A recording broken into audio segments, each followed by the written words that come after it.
am sharing the 10 best foods to buy when you don't have any money. Number one for meat is chicken leg quarters. These things are fantastic. They are half the price of buying boneless, skinless chicken breasts.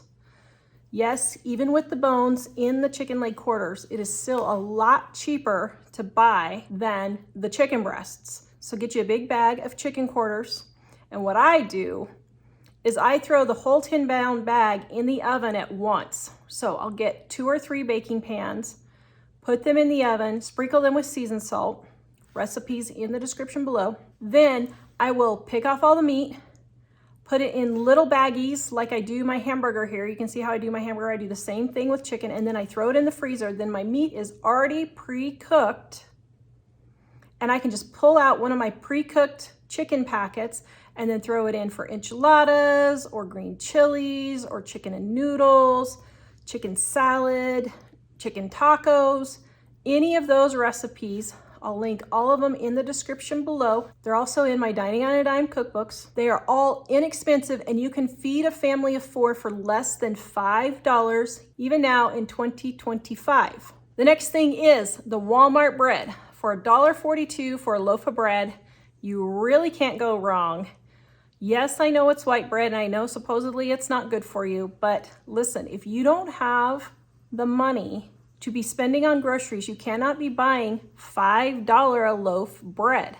Just buy the inexpensive bread. It will be perfectly fine. Your health is not going to suffer from it. My mom is 70 something. My grandma is turning 97 next week, and that's what they've been eating their entire lives. And all their blood work comes out great every time they go to the doctor. My blood work is great when I go to the doctor. That's what we've eaten. Now I'm gluten-free now, but it's not because there's anything wrong with the bread. That's just a problem that I have with gluten. But family members have eaten it for years, and it's perfectly fine. It is an okay substitution. Peanut butter and jelly sandwiches are an okay meal to have when you just don't have any money.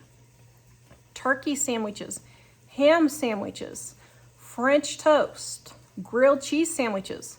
All of those are really inexpensive meals that cost less than $1 when you're using the inexpensive Walmart bread. Eggs, yes, even at $6 a dozen, which I think they're down to $5 now, but even when eggs were $6 a dozen, it was still an exceptionally inexpensive meal to have for dinner. It still was an inexpensive protein. So even though eggs were really expensive, they really, in comparisons with all the other proteins that people have, are just as good of a deal, with the exception being chicken leg quarters. Chicken leg quarters are actually cheaper than eggs right now.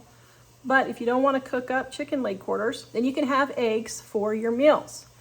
You can have deviled eggs, you can add it to potato salad, pasta salad, just a regular like chef salad. All of those ways you can eat eggs and still be very healthy, and it's still very cheap. Peanut butter.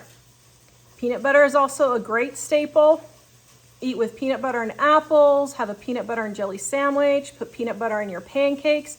It is still a good, inexpensive protein to have, and it's one of the foods that you should buy when you're broke. Margarine. Okay, I'm waiting for all the flack to come in because I know it's gonna come. Every single time I mention margarine, oh my goodness, the comments. Listen, margarine is not one step away from plastic. Stop believing the internet memes. It's just ridiculous. Now, I agree, some of the oils may not be as good for you as other oils, but we're not eating an entire stick of margarine every day. This is where people completely get it wrong when it comes to nutrition and things like margarine and seed oils and all of this. Yes, those things may not be as good for you as avocado or olive oil, which is super expensive, but you're not eating an entire stick of margarine a day. If you're eating healthy or average, you should have 1 to 2 teaspoons of margarine. Let's say you eat it on your pancakes. a teaspoon of margarine to put on your pancakes for breakfast, a teaspoon of margarine to fry your grilled cheese sandwich or your fried egg sandwich, and then a teaspoon of margarine on your broccoli. 1 tablespoon, 3 teaspoons is a tablespoon, 1 tablespoon of margarine a day is no big deal. There are 8 tablespoons in a stick of margarine. You're not eating an entire stick of margarine. It's okay. If you cannot afford butter, margarine is a perfectly fine substitute. The problem with unhealthy things like that is when you're eating an entire box of ding dongs or ho-hos or an entire bag of chips, or you're drinking 6, 7, 8 sodas a day, that's where the problem comes in with all of these things being unhealthy. So if you're broke and don't know what to buy, I would definitely get margarine. Rice goes a long way. And if you have to, you can get minute rice, but just learn how to cook rice on the stove or in a rice cooker. You can find rice cookers at the thrift store all the time for a few bucks. Learn how to cook it on the stove. It is super easy. The link is in the description below on how to cook rice. The only convenience between having a rice cooker and having it on the stove is if you forget to set a timer when you're doing it on the stove, you do have to turn it off, and the rice cookers automatically turn off when the rice is done cooking. So that's the only convenience of a rice cooker. As a matter of fact, on the stove cooks quicker than rice makers by almost double. So if you need it fast, cook it on the stove versus cooking it in the rice maker. But it's super easy. And I'm making a pot of rice. I've got my water and my rice. No, I don't wash my rice. And no, after eating it this way for 50 years, I haven't died of arsenic yet. So I'm gonna try something different. I'm gonna try the roast sticky in the rice and see what happens.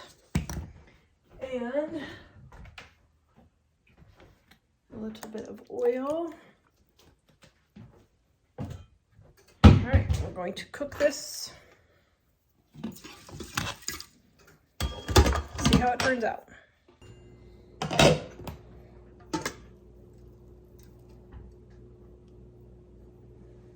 Yum. And it's 3 ingredients: rice, salt, and an oil and water, and that's it. I don't count water for ingredients, but 3 ingredients and you've got rice. In 20 minutes, it's done. And if you need a recipe for rice, our Dining on a Dime cookbook has the recipe for rice and lots of other things that you need to make, like if you want to make pancakes or French toast or scrambled eggs, taco seasoning, seasoned salt, all those things you can make at home for super, super cheap. All those recipes are in our Dining on a Dime cookbook.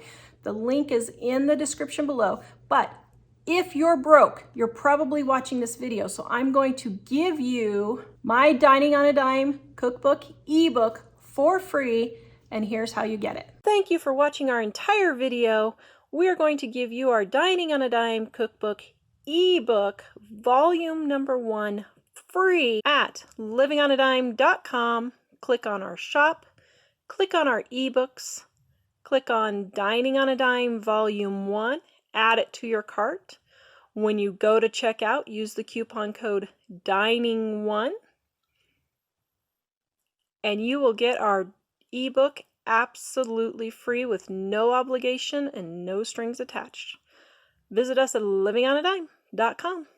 The next thing is frozen vegetables. Frozen vegetables are cheaper than fresh vegetables, and for the majority of America, unless you're living in California or someplace like that, it is a lot cheaper to buy frozen vegetables, and it is a lot healthier to buy frozen vegetables than fresh vegetables. Because here in the United States, fresh vegetables, oh my goodness. I looked at the lettuce the other day that I got at the grocery store. I picked it up that morning and it had on the package date, and it was 2 weeks before I bought it at the grocery store when that lettuce was packaged. Nutrients start leaving the fruits and vegetables as soon as it's picked. With frozen vegetables, it's picked, cleaned, and frozen right away. I think usually the same day or the next day. So it's actually more nutritious to have frozen vegetables. So get yourself frozen vegetables because it's a lot cheaper. Bananas. Bananas are the #1 thing that grocery stores sell, but they are also cheap and very filling. So When you want a sweet snack, get yourself bananas, eat one, and it will not only fill you up, but it will also help if you're having a sugar craving. The next one is potatoes. Get yourself a big bag of potatoes. Easter is coming up here. I bet potatoes are gonna be for 97 cents for 5 pounds again, which they usually are for Easter, Thanksgiving, Christmas. Grab yourself several bags of potatoes and cook potatoes every night for dinner. I just fry them in the air. I just cut them up and fry them in the air fryer, or I'll drizzle a little bit of oil or bacon grease on them and put them in the oven. I'll make steak fries and put them in the oven or the air fryer. I will make baked potatoes and put them in the oven or the microwave. Either way is fine. Potatoes are very filling and they're extremely cheap, extremely cheap. The next thing is salt. The world needs more salt, people. On my other channel, I get criticized all the time for the amount of salt that I use. Yes, I use an appropriate amount of salt to make my food taste good. The reason why your food doesn't taste good is because you're not using the right amount of salt. Now, if you have an issue, if you have a medical problem or whatever that you need to cut back on salt, feel free. But the majority of Americans do not. So stop scaring yourself thinking you're putting too much salt on your food. Salt it until it tastes good. You shouldn't taste the salt, but your food should taste good.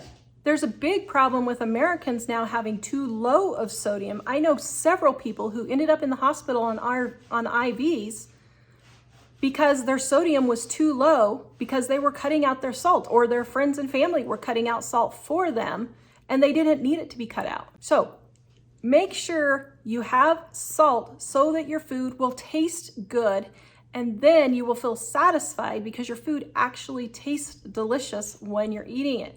If you guys need more recipes, go visit my other YouTube channel, Super Easy Recipes. I have hundreds of cooking videos on there that show you how to cook everything and maybe give you a few ideas to help save money on your grocery budget. If you want more recipes and ideas, go watch this video next and visit us at livingonadime.com.